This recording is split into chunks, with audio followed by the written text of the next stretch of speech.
Okay, fantastic. Well, we might begin, I think. So this is the session, just so that you are confident that you're where you want to be, on emerging networks for private land conservation. So the first session in the track of organisation and governance. Okay, brilliant. So welcome everybody in the room, and also welcome anybody who is joining us in a hybrid manner. My name is Victoria Miles, and I'm your moderator for today. And in my other life, other than being here in Quebec, I am the chair of the Australian Land Conservation Alliance, which is an alliance of organisations in Australia that work in the area of private land conservation. And I'm really pleased to say that I've got a couple of my colleagues with me here today. Jodie Gunn, who is the CEO of the Alliance, if you want to know any more about the Australian Land Conservation Alliance, and Phoebe Pace, who also works for the Alliance. And so all three of us are here. It's my pleasure to introduce this session, and I feel it's going to be a very special opportunity for us to hear about what is happening across the world, across 3 continents, in terms of building networks. I'd like to begin by acknowledging the Indigenous people of where we're meeting today, and acknowledge that since time immemorial, Indigenous communities have been leaders on the land, building and nurturing relationships with the land and all it sustains. So let me just say a little bit about networks.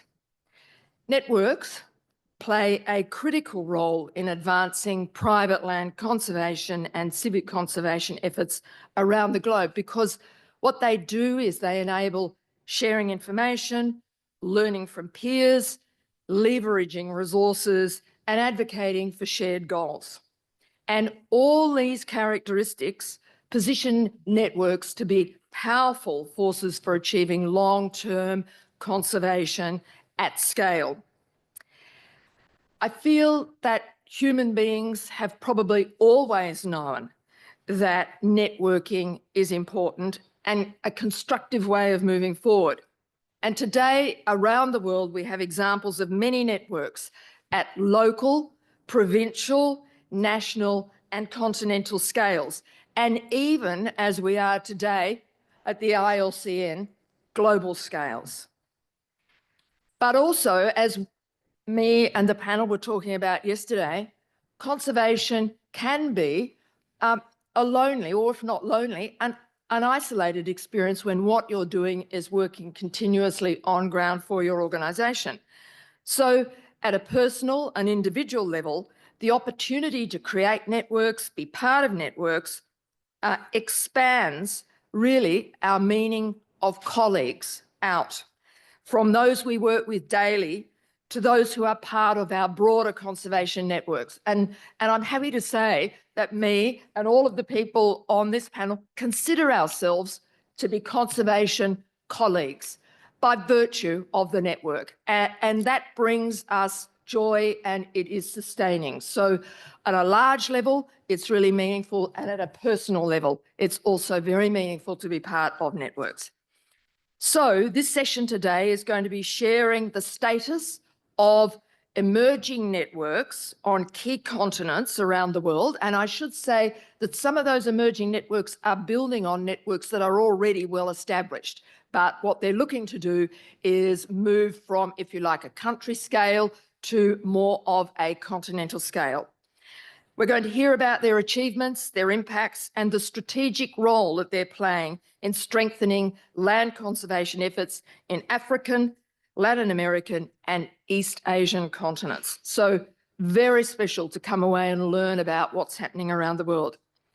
It's a 90-minute session, and what we're going to do is you're going to hear from each of these speakers first for about 6 minutes. We're going to try to keep them to time. That's always the really nerve-wracking part of this. And then what we'll do is open it up to some questions and discussion, and hopefully you will have questions for any of the people up here. So I'm just going to introduce our speakers one by one. So first of all, let me introduce, and this is the order that they're going to be speaking in. So Santiago Ortiz, and Santiago is a partner of the National Network of Voluntary and Communal Conservation, Amazonia Quilate, and he is an environmental engineer by profession. He comes from a conservation legacy, and he is an adventurer by nature. Then I would like to introduce Hernan Bladaničić, and I may have that wrong, I know that. And he is the ILCN's regional representative for Latin America. 30 plus years experience in government and non-for-profits and in large ecosystems, conservation protected areas. And he spent 10 years as the executive director of Tompkins Conservation, which was a historic public-private partnership in Chile.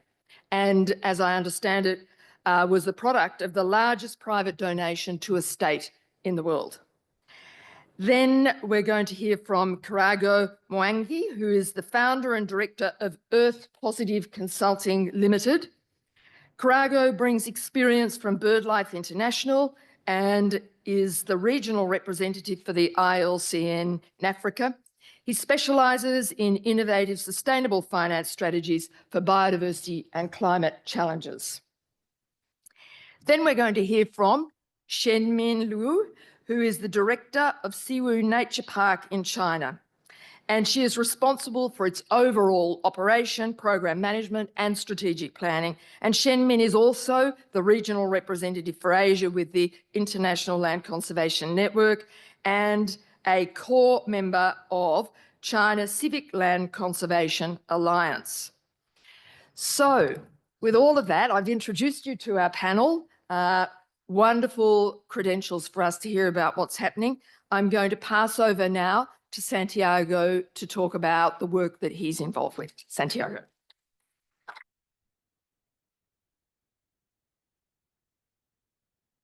Hi, everyone. I'm very happy to be here. It feels kind of like there's a familiar sense to all of this. I think we share a lot. And that's what we're here for. And I wanted to share a story with you. It's kind of a personal story because it starts there. My father has been in land conservation for about 40 years. He's been an advocate and an activist. And one day he comes up with the idea of establishing a conservation concession in Cusco region in Peru.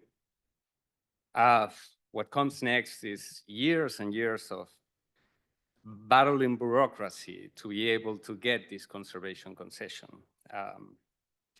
And after 5 years, we were granted 15,547 hectares in the Peruvian rainforest. When the concession was granted after all this time, we have already developed a network of people interested in conservation and kind of like sharing the same objectives. So we decided to establish an association which has like a very broad variety of people, a local politician. We have a liberation theologist priest, part of the association, a representative of the Arasaire native community, a professor of environmental policies of a university in Italy, businessman, an ex-soldier, and so on.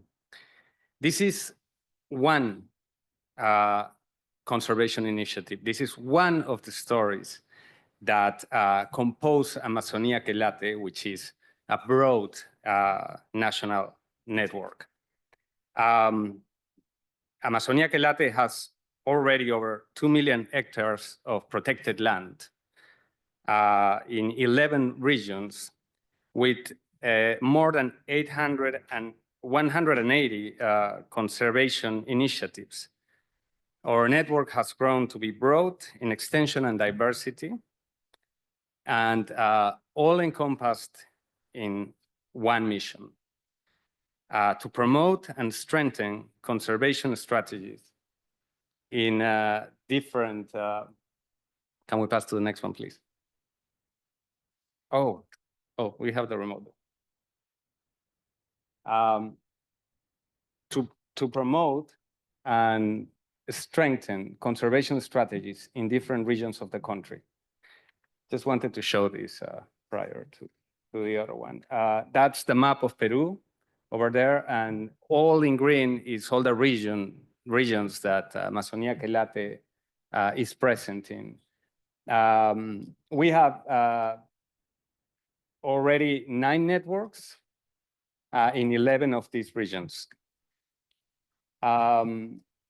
Our strategy is the enhancement of dialogue, which is fundamental, political mobilization, which is something that a lot of network members have somehow learned with us, the importance of being able to be incisive in policy making. The integration of women, which is a fundamental factor in the way our network works. We want to give voice to the people that by nature, they know how to put together networks. Sense of belonging, sharing know-hows, connections, financial opportunity, and others. And this we do through conventions, workshops, panels, legal consultancy, technical consultancy, online courses, publications, as well as social media and WhatsApp. I think I can say that we are a network fed by the needs of its members, because there are a lot, as well as by their enthusiasm. Some of our conventions and gatherings, they fill us all up with energy and a sensation of company that we absolutely require. I've seen that in my dad's eyes the first time he went to one of the gatherings, and I realized what's the effect on people like him that he's been battling for 40 years to be able to establish something that works, that it's practical, that it's on the ground. I just want to finish by saying that overall, we can make a strong argument on the fact that spontaneous assistance is a force of nature. Thank you.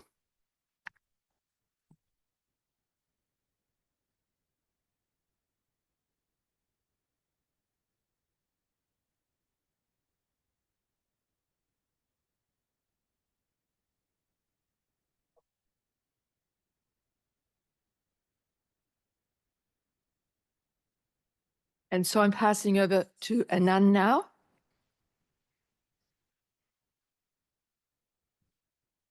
Okay. Good morning, everyone. Thank you to be here at this panel. I'm the regional representative for Latin America of the ILCN. In 2020, since the private conservation, private protected area movement was growing or getting, a lot of speed, the ILCN found necessary to form representatives for different areas of the world. So one of them was the Latin American network that we started to create with the primary goal of expanding, diversifying, and consolidating civic and voluntary conservation in the region. The idea of fostering a dynamic community for sharing practices and experiences. Also building a sense of belonging and recognition among members to feel that you are part of a group that is working towards a common goal. Maybe That's it. Positioning ourselves as part of a global movement for private land conservation with shared objectives and motivations, establishing connections with people and other networks in the region, facilitate peer-to-peer learning and knowledge exchange, share publications, bills, policy issues, secure resources, to organize events and webinars, to maintain a daily basis communication with our members. We create a WhatsApp group that is moderated. Also, we invite a lot of our members to send contribution to a newsletter that we publish every 2 months. And last year we have some support of from the TNC. We developed a partnership with ILCN and TNC, basically to understand the needs of privately and civic conservation initiatives in Latin America, and to ask our members of this group if how to maybe go to a more formalized how to get support and grow this network. And this was something that was very well accepted for all of us, the need of working together to common goals. This is the growth that we have experienced in the last 4 years since we started with the regional network. Although there's a long history, we didn't start from zero. There is a long history of voluntary private land conservation in Latin America.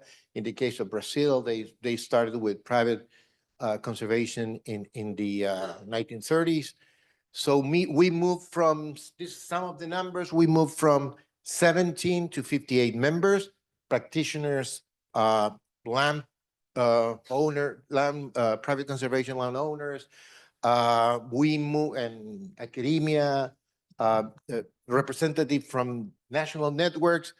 We moved from 8 to 17 of the Latin American countries. I think we still like to incorporate Belize. Cuba is not there because there's no private conservation in Cuba. And Nicaragua, I think those are the only 3 countries that remain not incorporated to this network. We have 10 national private protected area networks in our group, 3 subnational or regional networks inside Peru, 1 regional network, Red Flag, which is the Latin American network of nature funds. And together, the group, in terms of conservation areas, we have almost over 5 million hectares of conserved areas among the members of this group. So we are growing stronger, and we hope, and this is something that everyone wishes, is to have a face-to-face meeting soon as a group. So far, we have been doing this online, and so we found that it's very, very necessary to meet each other for a face-to-face meeting somewhere in the future. So, well, this is the work that we have done so far, and thank you for your attention.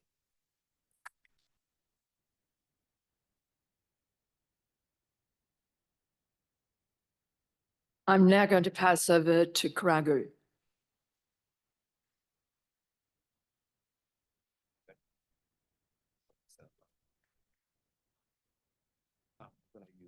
You are? Okay.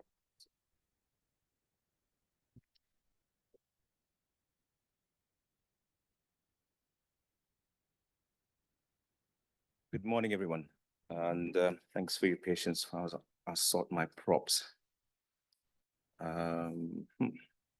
Right.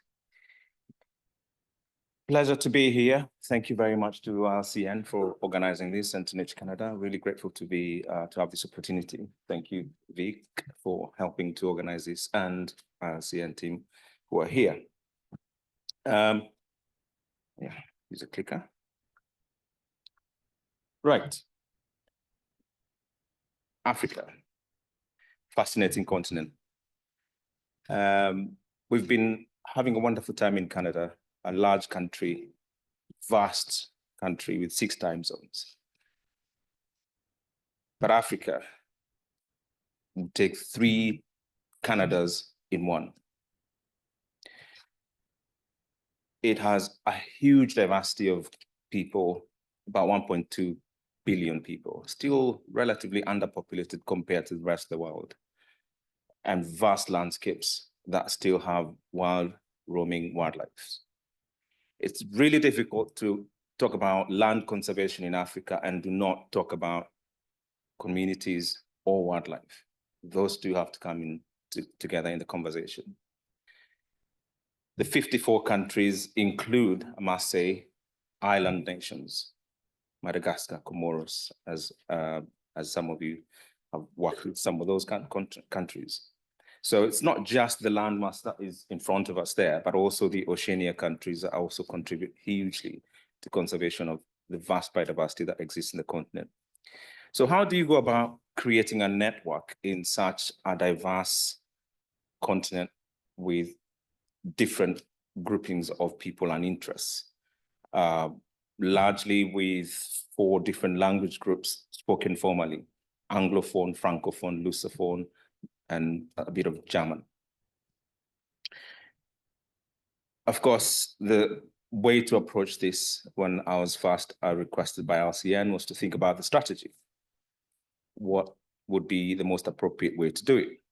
Recognizing that there has been ongoings in the continent and learning from what people want as opposed to imposing our thoughts, gradually feeling my way into the process. And it became apparent that there are existing networks at national level, at sub-regional level, and now, as of last year, there is a Pan-African organization, actually 2, that have a coalition of either indigenous communities or CSOs.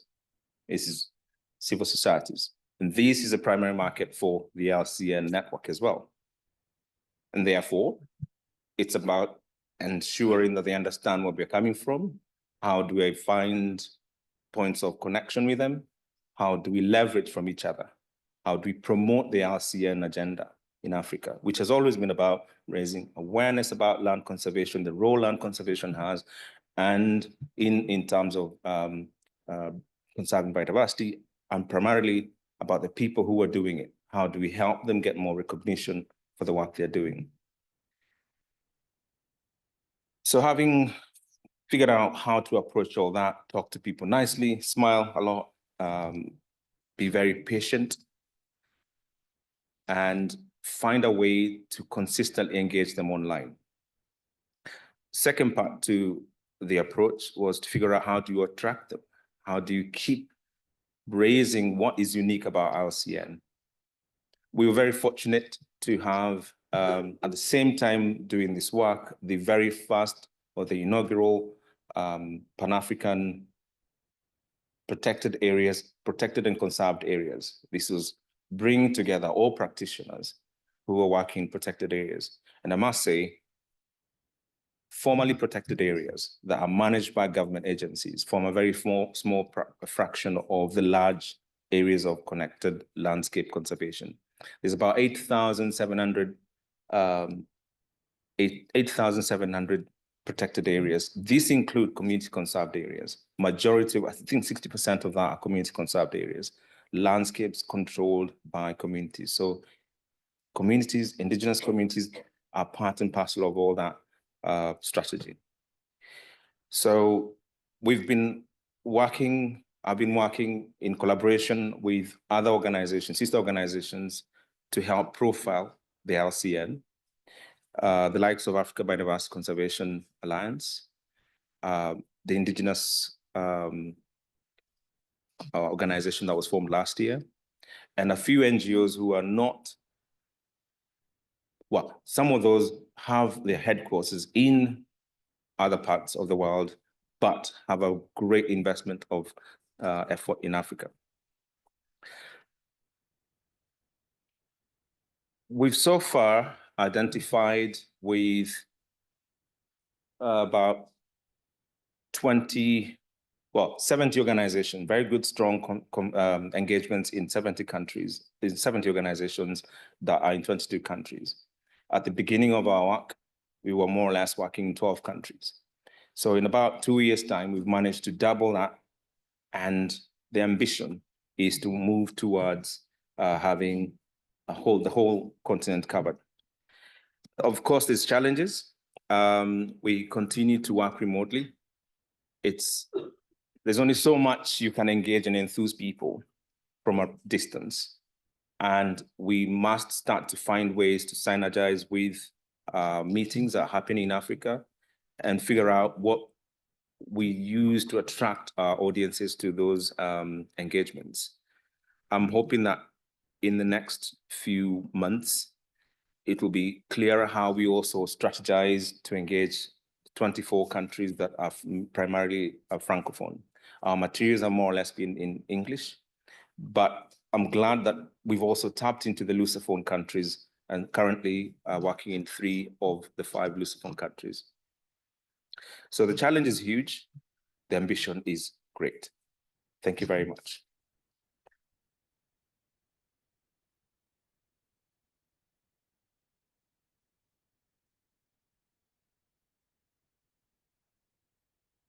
Now I'd like to introduce Shenmin. Thanks so much, Vic. And I'm so thrilled to be back to ILCN's Global Congress because I used to work with Jim and Tony's team for about 5 years. So it's so good to be presenter instead of the organizer this time. And I was so lucky to learn from amazing peers across the globe. I see so many familiar faces in the audience as well. So this also motivated me to go back to China last year and to manage a privately conserved area of my own. So this place I'm managing is called Sewu Nature Park in Hangzhou near Shanghai. It's on a mountain top. I'll show some pictures. So this is the place I'm managing right now. So it's about 83 acres. We leased the land, the forest land from local farmers for 20 years. And the funding is from a very big private conglomerate based in China called Wanxiang Group. So for this place, we are trying to restore the biodiversity in this forest land with bamboo forest. We want to replace the bamboo with local plants to increase the biodiversity there. And also we created a very open space for nature tours, nature education, and lots of activities going on in this place. Also with museums, we have lots of exhibitions and organize lots of activities for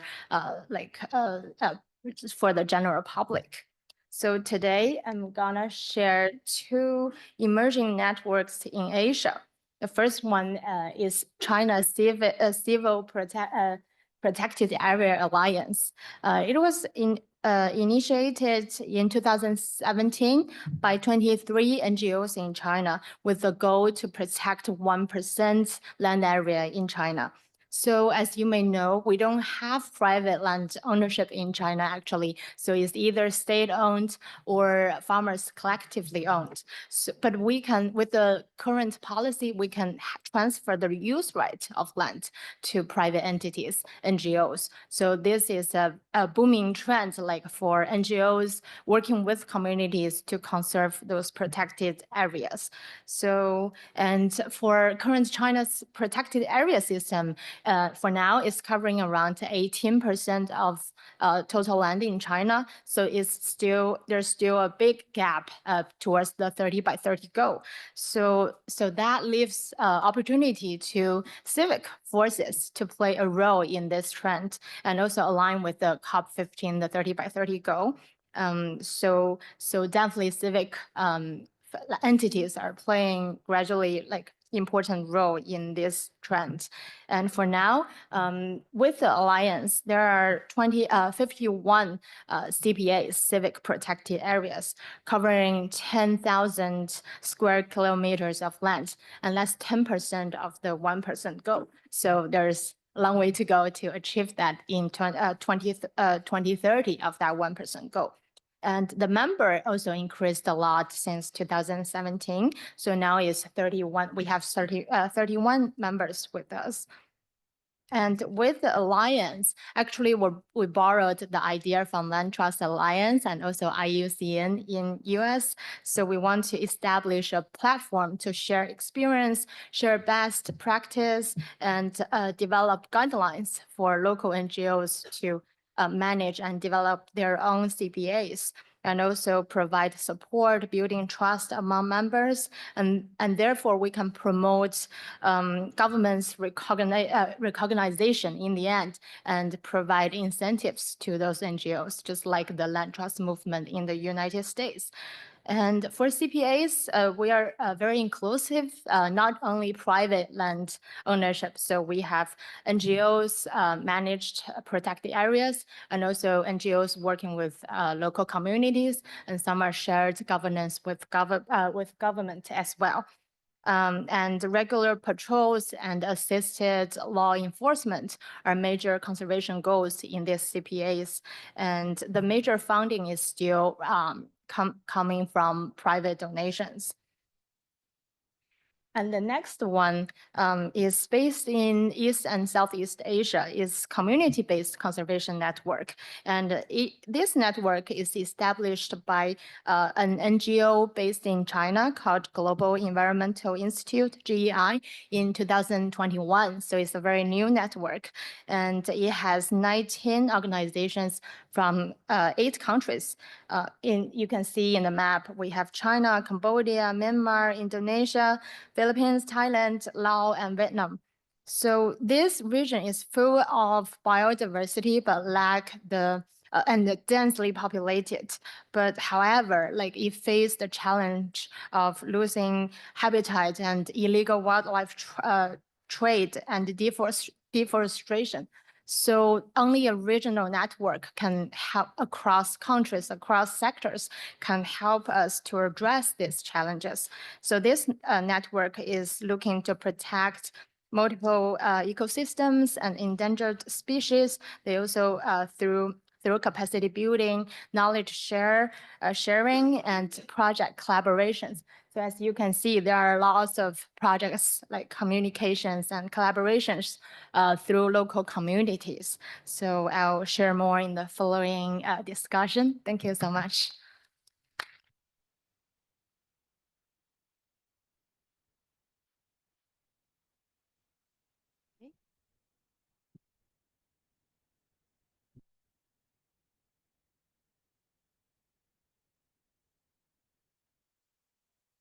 Now? Okay. All right. That was wonderful. Thank you very much to the speakers. It was so the sort of plan was to give you an overview of what's happening around the world, a quick snapshot of what's occurring, and then in the course of discussion to learn a bit more about what each of these networks are doing. And you know, what I took from all of that is that networks are absolutely out there and they are building at scale. And of course, why? Because people see the networks as critical to advancing practice and to scaling up. So, you know, it was really great to hear all of that. Now, I'd like all of you to start thinking about the questions that you want to ask our panelists, any of them, but, oh, already, okay. Okay, I was going, no, you go, and if there's any gap, I've got 6 questions I'm ready to go with, but let's start with you. Thank you very much. Congratulations to all of you. Actually, I have 2 questions. The first has to... Could I ask you, it'd be really great if people could introduce themselves and just say where they're from, would be wonderful for all of us. Roberto de la Maza from Mexico. My first question has to do with the formality of the networks, because we've seen from the experience in Peru that it is important to formalize networks, for example, in order to be able to get grants and work with this finance. But I think it's also dangerous because sometimes networks need to be flexible. So I would like to hear what is your experience with this, at which level of formality is recommended to start a network, because in Mexico we have been facing many obstacles to create a national or regional network. And my second question has to do with the first, and it has to do with finance. In Mexico, the networks that we've tried to create, they have failed because they lack the finance to keep working over the time. So it would be very interesting to hear from I would say the five of you, because I would also like to know about Australia. Thank you. Thank you very much. I might pass along. And one of the things that I was going to ask as well, which I think we could roll into that, is what do you think have been the key elements, or are the key elements for success in driving that forward? So we've got a question about formality, finance, and what do you see have been the ingredients for the success of developing that? So we might just go along. Okay. Great. Santiago. Well, in relationship to the formality of the network, in case of Amazonia Quelate itself, it's considered a non-profit organization. It's organized on a legal level like that. But it has this sort of like loose sense to it. Like we have, I want to explain a little bit the structure. There are regional networks that encompass a whole series of conservation initiatives in each one of the regions. Each regional network has a name, has a logo, has actually, like, some of them have already been established as a persona jurídica, like as a how do you call this? I don't. There you go. Yeah, that's kind of like the basis of it, and they are part of Amazonia Quelate as more of a voluntary way. Amazonia Quelate per se receives grants because of the legal status it has as a non-profit organization. So that's kind of like how the network works. Finance-wise, I think that's an interesting issue, because like there are, I think, overall two ways in which like Amazonia Quelate works. It obviously surely receives international finance, but in the case of the fires right now in Peru, like we had a fire season that was one of the worst we've had in history. Well, because of various conditions, but like a lot of people came to support the network because of the work it was doing. So there was like a grassroots organization that was just putting money into like being able to fight the fire. So there are like overall these two ways in which like the networks on a regional level and like on a broader national level like organizes itself. In the case of the one I represent as within the national network, it's called AINI. It's from Cusco region. All of the members, we like somehow put whatever is it that we can for specific things, like, for example, like hiring lawyers or whatever is necessary for being able to establish the network like properly. Yeah. Oh, and what that one? Oh, yeah. What is the driving growth of your network at the moment? Oh, wow, that's a very broad, long question, but I think there's a necessity out of members of the network because of like, on one side, there's a lack of government and private support. So we need to like support each other. And that was actually like what happened with the fire response.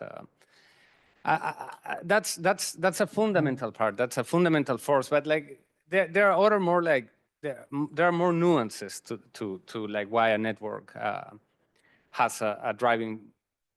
Our network has a driving growth. No, like I think there's also like an expectations of members for their efforts to be replicated and to be seen as models. They believe in what they're doing and they want to share it. And also like there's a willingness for their conservation efforts to reach different levels as actions, as technical references, and also as policies. And like I think overall, we are a platform for a lot of our members to be able to have political incidents, to be able to reach Congress, to be able to produce laws, to be able to like establish a regulation system that like it is very much grounded on reality and not coming from up there from some random idea. No?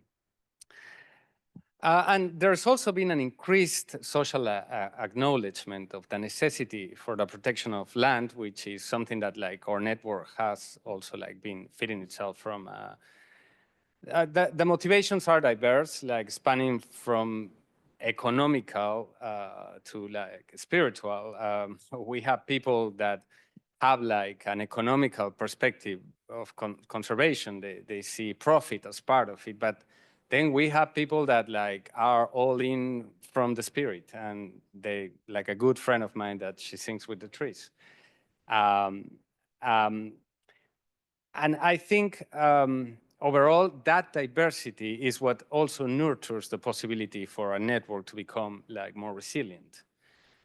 Because there will be more challenges coming around, and there will be more like needs in those specific circumstances that can be somehow fed by the different people that are part of the network. No? The last thing is that Peru has a culture that acknowledges the importance of like grassroots organizations and communities. We are a country that's organized, especially in the high areas and in the jungle. It's organized by communities. Like I live in a rural area, and the water system is run by a group that's part of the community that I live in. Everything is organized through cooperatives, through boards. So that's on the blood, in the blood of like the country. And I think that's why also like Amazonia Quelate has grown so fast, because it's understood that there's an importance in community work and helping each other. Okay, so, answering the question that Roberto has is that, well, the reality of networks in Latin America, national networks are very, different from each country. Some are very well established and funded, especially the ones that have some kind of partnership with international organizations. Some rely on membership, but many weakened after the pandemic happened and strike. So they lost contact with their members. So membership stopped coming in. Like that's the case of the Ecuador that has a huge and very important conservation areas. But the structure of the association now is not as strong as it was, 5, 6, 7 years ago.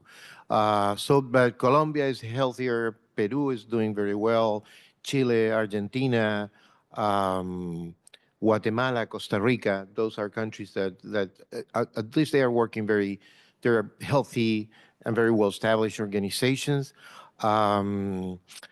But well, Brazil, it's one of the huge, organizations of private conserved areas. I think that we need the idea of the Latin American representation is that They have come and go since sometimes there is some kind of financial support for to gather all the Latin American representation. What we found out after talking with our members of this group is that we need to go forward to a more formalized organization, but without losing the flexibility and freedom so they don't want a rigid structure, but they know that to submit to grants and things like that, I mean, you need to have some kind of formalized structure. I think we have to find out what that structure should be in terms of achieving the goals that we need, but not going more, to a more rigid organization or things like that. Networks are something that are everyone finds very necessary to share that, resources, experiences, ideas, and one of the amazing things is that you can find good ideas everywhere in the region. Even in the more poorest country, you can find great experiences and things that they are doing, things that we should do, things that maybe don't work that well, and so we have to try to avoid. So the great thing about sharing our experiences is that we are learning from each other, and also we are creating a community that is going to a common goal. That's very, very important, because as you mentioned, sometimes conservation can be a lonely activity, but this idea of sharing our challenges with other people, and that's very gratifying at the end. I think networks play a very important role in to drive policy changes, and also in terms of big events. I think especially for example, 2 years ago when China is the organizer of the COP15, and the Civic Alliance, all the NGOs within the alliance played a very important role to strive for civic sector influence for the 30 by 30 goal, and stress the importance of civic protected areas. So in the end, they include I think it really plays a very important role, the aggregate power to strive to fight for the policy change. And also in China, we are advancing. We also have lots of policy recommendations of to borrow the idea of conservation easement in China. We can lease the land from the use right from the state-owned land or collectively owned land. So it's all without networks, it can't happen. But it's also loosely organized. We have annual meetings, and also we organize webinars to share experience. So each NGO has a core member to attend those events. But also an important, I think, factor is there must be a very committed NGO who organize all this, just like IOCN. IOCN committed lots of manpower and also the budget for organizing conference like this and organize the webinars online. So I think it's also important to find the finance for a certain NGO or a certain organization to maintain this network, like the one in Southeast Asia. So it's a Chinese NGO, because they do lots of collaborations with these regions in Southeast Asia. So they provide funding to organize the in-person study tours, things like that. So, and together also they can apply funding for certain tasks together. So it makes it easier that way. So I think that's very important to find an organization to host this network.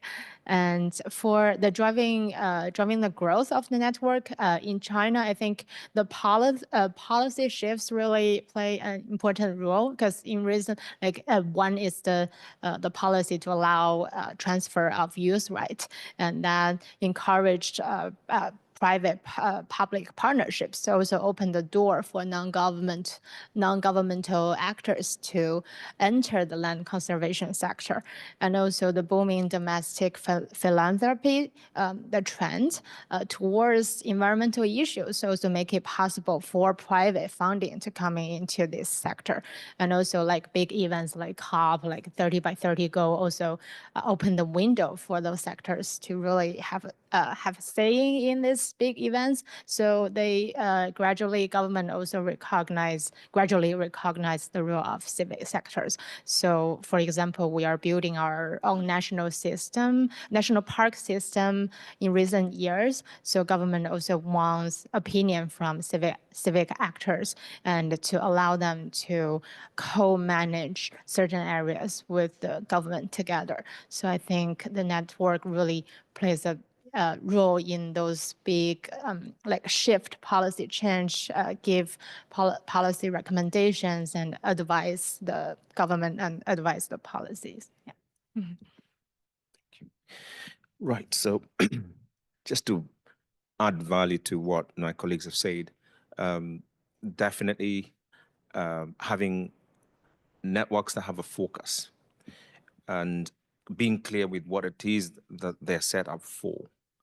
My experience has been that it is very easy to be drawn into what is topical for the time that we are engaging with your work, and therefore networks that are anchored on a clear focus with very clear-minded outputs that they're working towards, of course allowing for realization of what they have to adapt towards, and that allows them to also be able to find a way of having a narrative that helps to fundraise for the works that they're doing.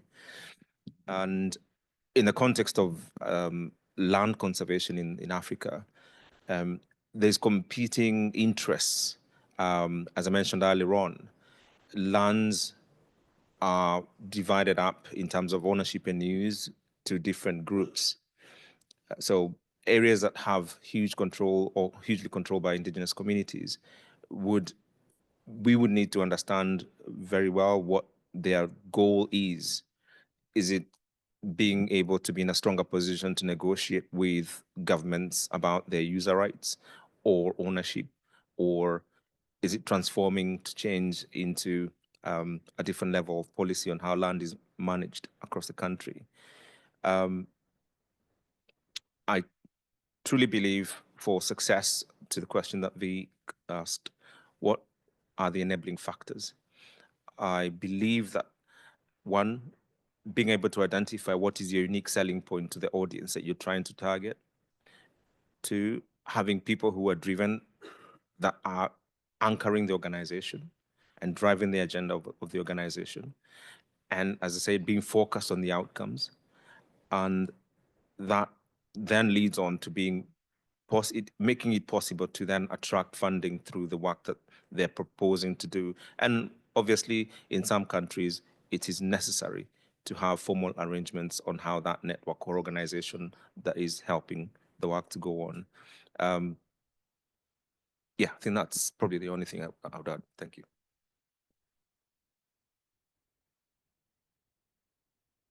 Okay, tell you a little bit about Australia or? Yep, okay. So the Australian Land Conservation Alliance, and as I said, I've got two of my colleagues here, and I think Jodie is going to be talking about the Australian Land Conservation Alliance as it is now tomorrow afternoon, if you're interested in knowing more. But just to go back to your question, we're now sort of 14 years down the track, and really it's a country alliance, so it's across Australia. And what happened was, and again, I see this as the power of networks. So a couple of us were able to come to a Land Trust Alliance rally, as they call it, conference as I call it, in the USA in 2010. And we saw what an alliance could look like and what a network could look like. And there were, I mean, it wasn't just us, there were a number of people who were going, we've got great organisations in Australia, very strong ones, very powerful ones, doing a lot of private and civic land conservation efforts. What we don't have is we don't have a national voice, and we want a national voice because we know that our national government is critical to scaling up conservation in Australia, and we need to be able to be a strong voice like other sectors are a strong voice. And so that really was one of the motivating things. It was also to share information. And so we all knew each other because even though Australia is massive, we were a community, if you like, but an unnetworked community, not a formal community. So we said, let's, and there were about 6 or 7 organisations that came together to create it.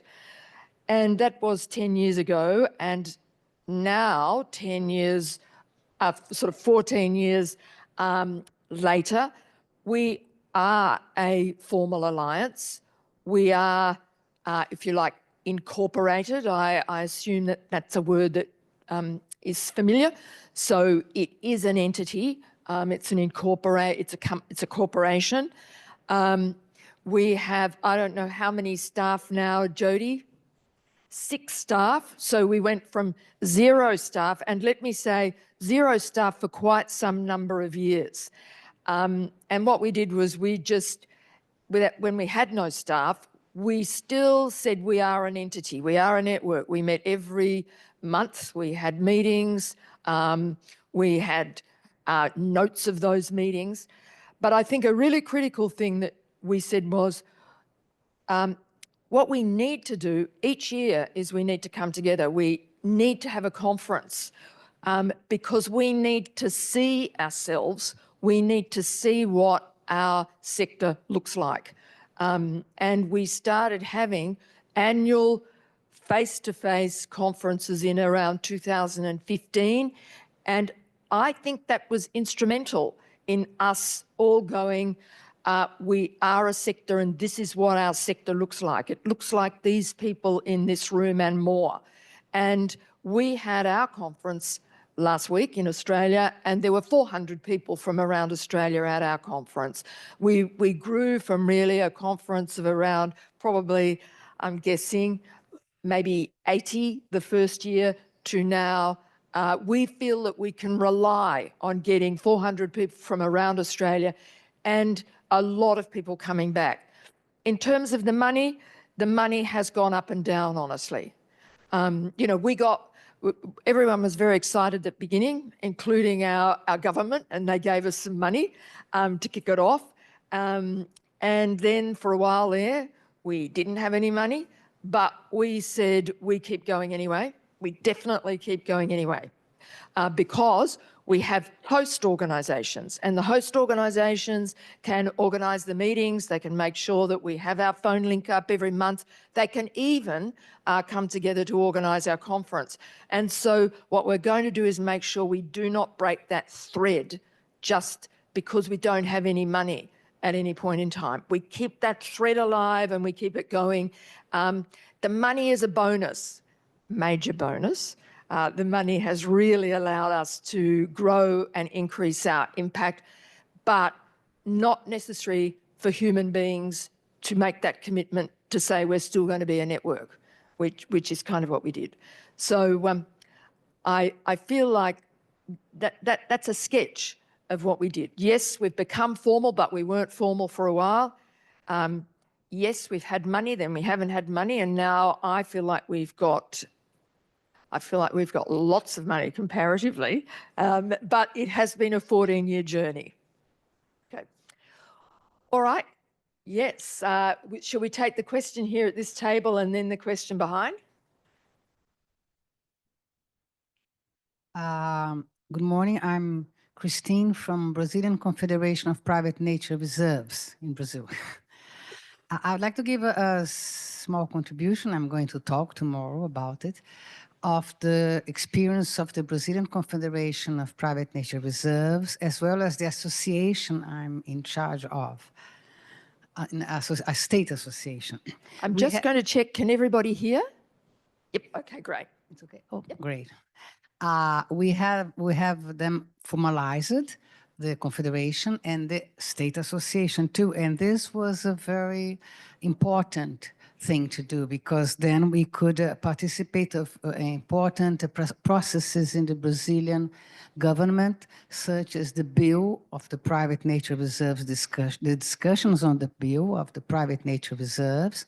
We have been invited by the Ministry of Environment to very important events too this year and more in the past years about protected areas as official representatives.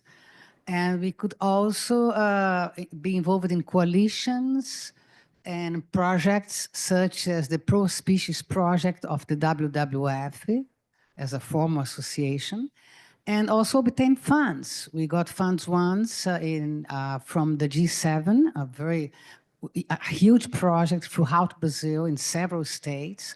And this was possible because the Confederation was formalized. And I would like to know about your experience. I see that you have already answered part of my question, but I would like to know some more about how do you find really the importance of formalizing state associations or a national association in your countries? Thank you. So to just clarify, know more about the formalization. Are you asking a question for our panelists? Okay, so yes, to give some more information, particularly about the formalization. What I'm going to just answer first, because I've got it. What I would say is that our ambition 14 years ago was to become a voice, and I feel pretty confident now in saying that that is the case in Australia.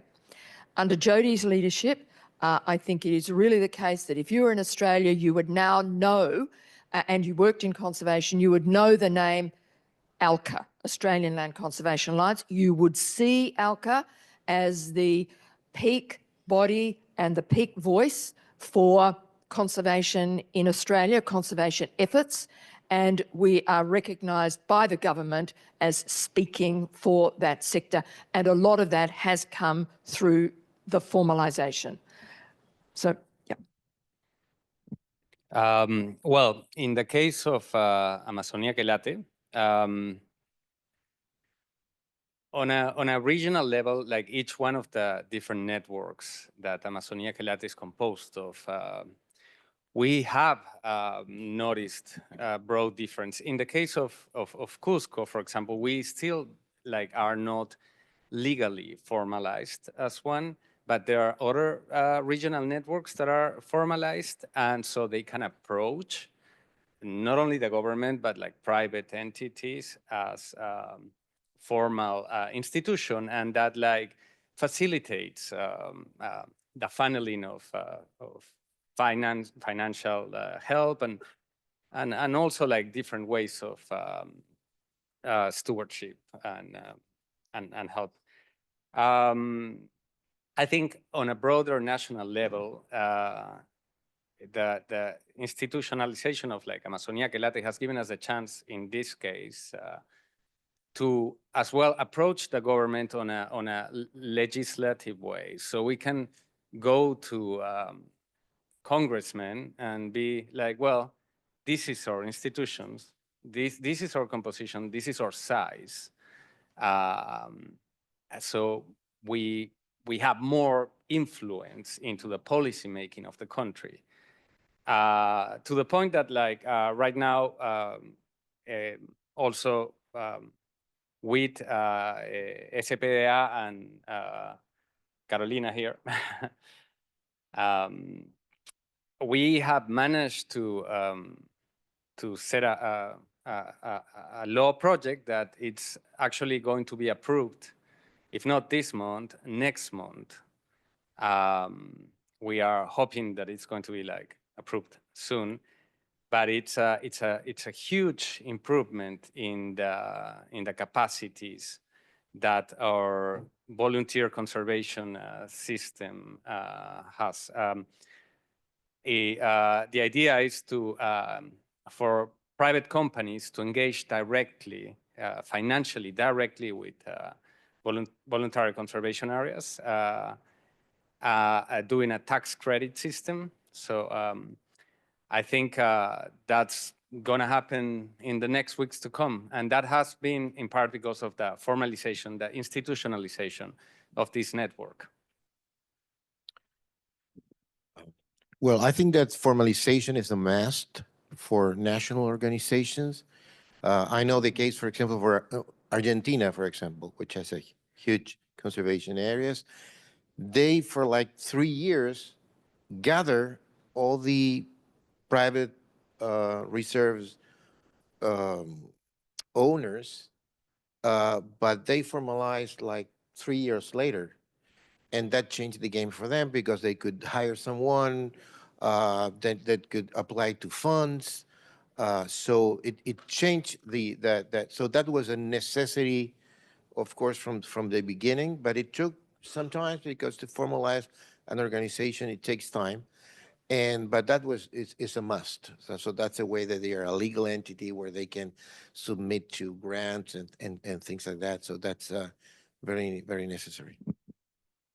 I agree, especially what Vic said about the unified voice for advocating for policy change and law change, especially for China, like just like I said before, like in terms of those big events like COP and for now it's the OECM because we don't have private ownership. So the idea of OECM really emerged in Asian countries like in Japan and Korea. So those the alliance, those NGOs really find important to have this unified voice, like to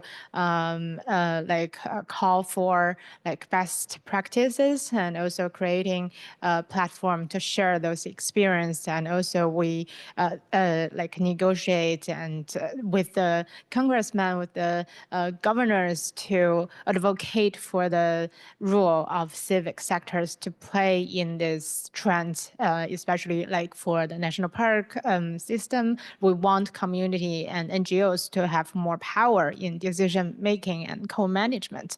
So yeah, I also agree that like for national level networks, formalization is very important. And in terms for cross-boundary networks like ILCN, I think we really is important. It's not necessary, but definitely committed NGO to like organize events like conference like this. Definitely because the formalization or creation of those networks also influenced by ILCN and Land Trust Alliance, the rally. So a platform to share experience together, people together, those in-person, face-to-face communications and networks really important. So I think it depends, like for national, it's very important, and for regional, it's important to have a platform and to exchange experience. Someone once said to me, change is necessitated by crisis or change in law. And there are parts of Africa where organizations are formed because of one of those things. I'll give an example, a specific case study in Kenya. We have had a change in how land is managed because a law changed, law of governing the lands changed in 2016. That, as if you remember what I said earlier on, you cannot speak of land conservation and not involve communities and wildlife. That then led to new regulations on how communally owned lands had to integrate wildlife management. Therefore, it made it possible for communities to set conservancies, which was a great thing. You get thousands of hectares now organized in conservancies, but that brought in itself new problems because you have all these conservancies in the country with communities who have just had traditional ways of managing the lands by grazing animals in particular seasons. All of a sudden, they have to then be accountable for how wildlife is utilized in the landscape. And that has to be accountable through the conservancies. So then there was a big question mark. What do we do with this thing we formed, called a conservancy? That created the need to have a national organization that would help facilitate the governance, the stewardship, and the know-it-all about how we go about having a voice as conservancies.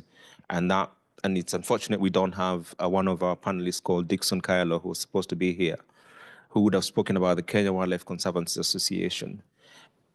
10 years on, it has really moved on the agenda for that group of landowners. So that as a national network has worked tremendous miracles. It has become a victim of its own success. They're now attracting a lot more funding than before, which is great, but the needs are still there, the needs increase. And they have now become a voice of advice for other emerging national organizations across East Africa and Southern Africa. And to an extent, there's now an intention for some of the Western African countries who have enabling conditions to also start asking questions, how can we do this in our own countries? At a regional level, I think it has to be a different approach. You have to find a way of anchoring that idea with an already established organization, whether that's a national organization or sub-regional organization or Pan-African organization that helps to host. And therefore that then helps to have a home from which the regional network can grow, just like what has happened with RCN and the relationship it has with Lincoln. Currently, the vision we have for RCN in Africa is at first is to attract an audience, let them realize the value proposition that RCN has and how that's unique to any other existing networks. It's a journey, and it needs investment of time, investment of resources to go and be with people. There's constantly growing things that are happening in the continent. There's a need to be present in those forums to represent the RCN brand, and perhaps one day with enough participants from Africa. And this is quite a unique arrangement because the RCN is not a subscription membership. It invites people to join in and be part of it. It's a loose engagement. So there are some gives and takes in that, because it also means that there's no responsibilities for participants. They can dip in and dip out as they need to. And therefore the challenge, I feel, is to be as relevant every day to their needs as possible. And it comes back to the point about investment of time and resources to be in the spaces where people are having these conversations. So I don't know whether I've answered your question, madam, but I hope I've shed a little bit of light about how context network forming is happening in Africa. Thank you. Thank you very much. And also thank you for that question, because it was really interesting to delve a bit more into what is the role of formalizing. And what I heard was that, it's, it depends on your situation. But if you're talking about a national network, that formalization certainly enables you to have a voice, but to put, if you like, an organisation behind that voice so that you can make all of those policy submissions to your government and act on behalf of your members in the sector. Okay, over to you. Yeah, thank you. And my name is Zhi Liu. I'm the Executive Director for China and Asian Program of the Lincoln Institute of Land Policy. And first, I would like to thank the panelists for the very excellent presentation about the national networks in their countries. I believe we all learned a lot. And the biggest impression I got from the panelists is that the national networks grow so rapidly. And that's the case for China, for Asian, case for Africa at least. And then yesterday, we heard from Jim Levitt that the ILCN grew 10 times over the last 10 years. Okay, so my question is about the scale. When the membership of a national network or the international network is small, and it's easier to manage. And now you reach the level of, let's say, 500 members.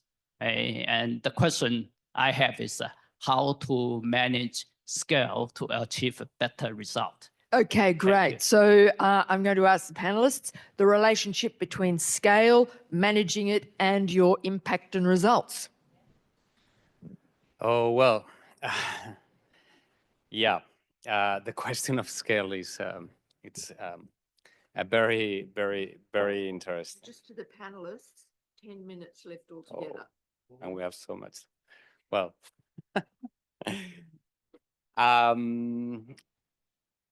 Amazonia que Latin Network, as I said, has over 180 members, which are specific like private conservation areas and concession conservation and other ways of like doing land conservation. But within those 180 members, there is a group of people behind each one of those. There is a broad group of people that are involved. So we have done some calculations around that, and we think that we overall are composed by directly and indirectly a group of 40,000 people. So that's a lot of complexity to be able to like align some of like the general policies of the organization. But at the same time, I think overall, like because of the characteristics of what we are aiming for, it hasn't been that challenging because we all somehow agree of what has to be done. We might disagree on the nuances of how to do it, but we agree on what has to be done. And those numbers have like overall become a force, a strength, because like, for example, we can sign, like you need over 10,000 firms to be able to like put into question certain like regulations in the country. We have that capacity. So yeah, scale has been substantial to being able to like address certain like issues and be more incisive on political influence. No.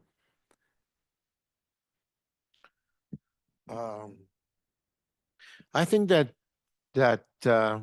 well, in the case of the ILCN, for example, as we start growing, what we decided was to create the regional representations in a way so we can approach, different areas of the world, focusing on things that we can understand more, working closer to our members and colleagues, understanding the geographical realities, the cultural realities of each country. So I think you have to adapt, evolve along that. Of course, scale is very important in terms that it brings a lot of possibilities, but risks and challenges. But I think the way that you have to just to try to find the right structure for the things that you want to achieve. I believe that there are 2 or 3 basic things that you require to have a healthy network. Trust is very important. So for the members, you have to, and also you have to be effective. I mean, in terms of saying, well, I get something useful from this network. I learned something today that I wouldn't be able to learn if I were not in this network. I'm getting, resources, experiences, ideas.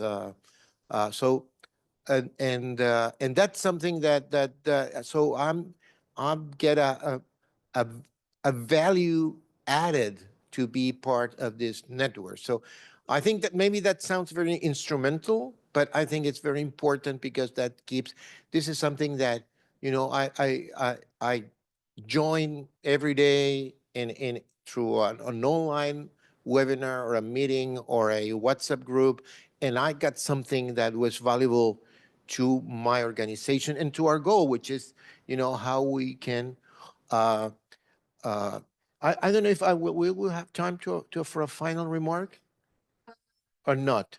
Or I have to use this moment to do it. Use this moment. Okay. You know, today we are at, after 13 years that the conservation of biological diversity set the 17% Aichi goals. We barely are at that. If you look at the planet, Protected Planet website, where you can find, you know, how we're doing in terms of land conservation and marine conservation, we are at 17%. And we would not have be in 70% without the help of private protected areas, or what's it called now, the other forms of conservation, OECMs.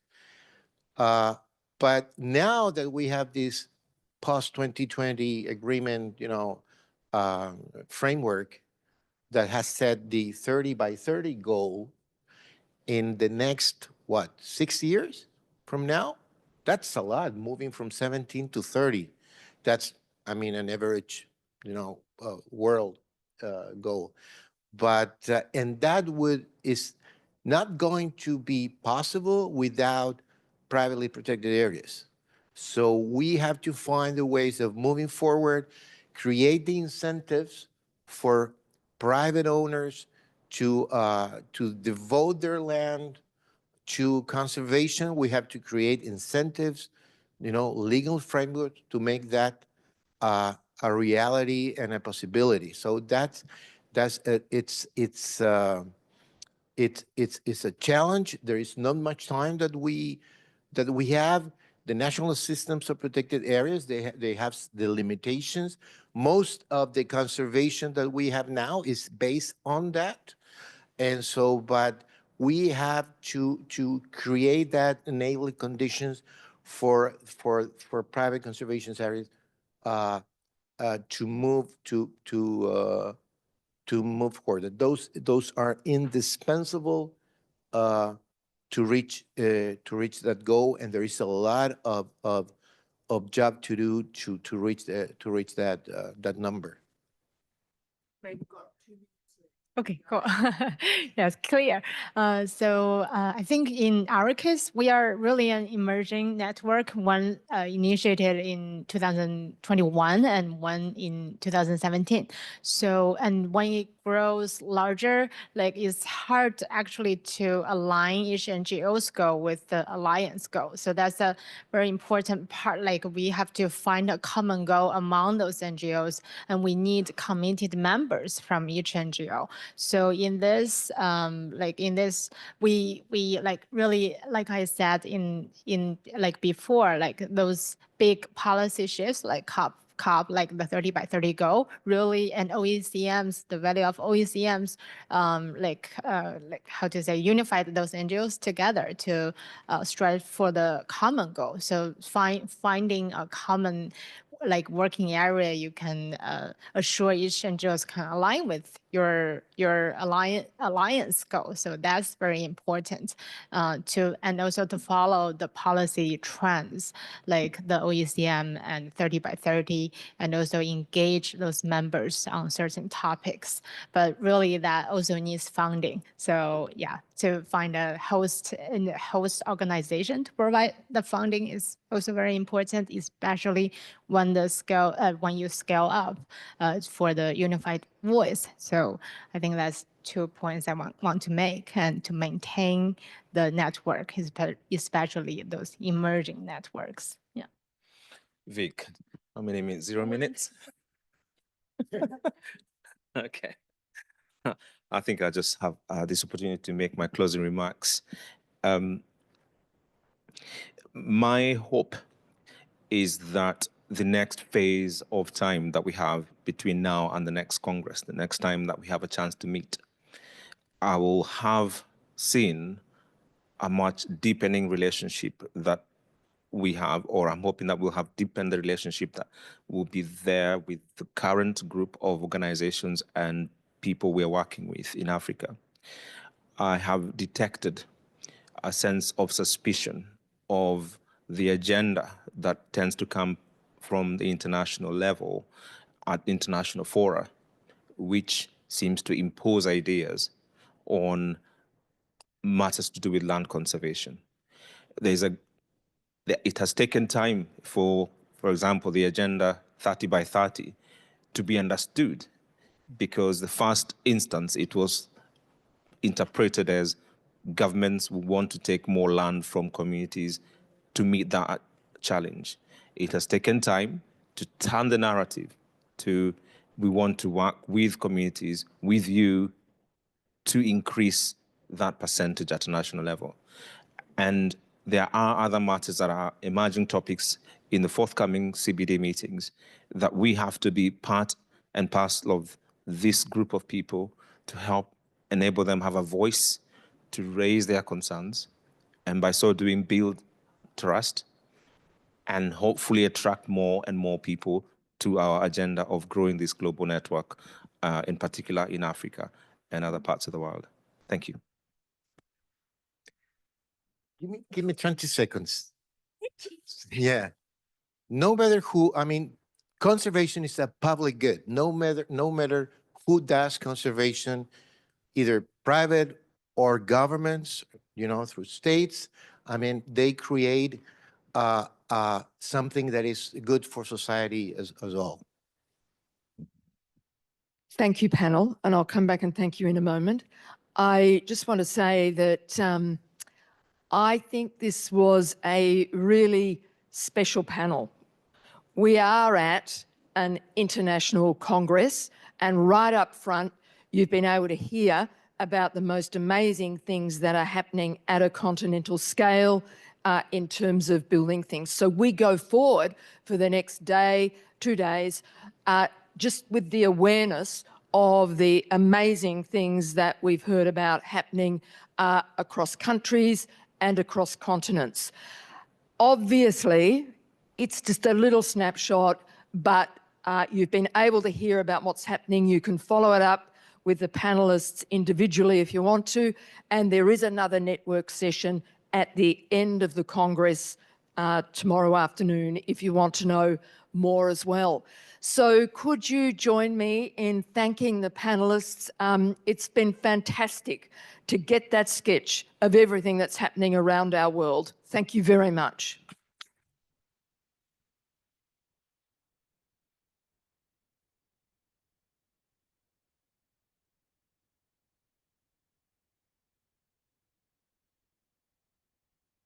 Okay, you can leave and go to whatever your next thing is.